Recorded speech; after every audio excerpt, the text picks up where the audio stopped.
মেটা নাকি এবার সত্যিই বিশাল এক মাস্টার স্ট্রোক দিতে চলেছে। আপনি কি জানেন, এআই এবং অত্যাধুনিক টেকনোলজির সাহায্যে ভুয়া অ্যাকাউন্ট তৈরি করে ইনকাম করার যে হিড়িক পড়েছে তা বন্ধ করতে ফেসবুক নিতে যাচ্ছে এক বৈপ্লবিক সিদ্ধান্ত। এখন আর শুধু টাকা দিলেই হবে না। আপনি যদি আপনার আসল নাম, নিজের অরিজিনাল ছবি এবং মেটার রিয়েল টাইম ফেস ভেরিফিকেশন সফলভাবে পার করতে পারেন, তবেই সম্পূর্ণ ফ্রিতেই আপনার প্রোফাইল যুক্ত হতে পারে কাঙ্ক্ষিত সেই ব্লু ভেরিফাই ব্যাচ। সাম্প্রতিক সময়ে কৃত্রিম বুদ্ধিমত্তা বা এআই ব্যবহার করে তৈরি করা ফেক প্রোফাইল দিয়ে কোটি কোটি ডলার ইনকামের ধান্দা বেশ বৃদ্ধি পেয়েছে। শত শত ভুয়া ফেস, ফেক কন্টেন্ট এবং বট আইডি দিয়ে ফেসবুকের মনিটাইজেশন সিস্টেমকে ফাঁকি দেওয়ার চেষ্টা চলছিল। বিষয়টি মেটার নজরে আসার পর শুরু হয়েছে কড়া পদক্ষেপ। মেটা এখন থেকে নিশ্চিত করতে চায় যে প্রোফাইলটি চালানো হচ্ছে তার পেছনে সত্যি একজন রক্ত মাংসের মানুষ বিদ্যমান।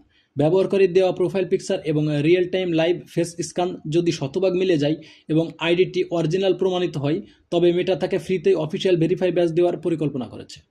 এই আপডেটের ফলে সবচেয়ে বড় লাভ হবে সত্যিকারের কন্টেন্ট ক্রিয়েটার ও সাধারণ ইউজারদের, কারণ এআই দিয়ে তৈরি স্ক্যামারদের ভিডিও আসল মানুষের আইডেন্টি সুরক্ষিত থাকবে। ভুয়া আইডিগুলো স্বয়ংক্রিয়ভাবে ফিল্টার হয়ে যাবে এবং অরিজিনাল ক্রিয়েটাররা তাদের কষ্টের সঠিক মূল্যায়ন পাবে। কিন্তু আমি একটা বিষয়ে টেনশন করছি, যারা মেয়ে হয়ে ছেলে আইডি এবং ছেলে হয়ে মেয়ে আইডি ইউজ করে এবং অনেকেই আছে লজ্জার কারণে প্রোফাইলে ছবি দিতে চায় না, তাদের এখন থেকে ফেসবুক চালানোর কি হবে?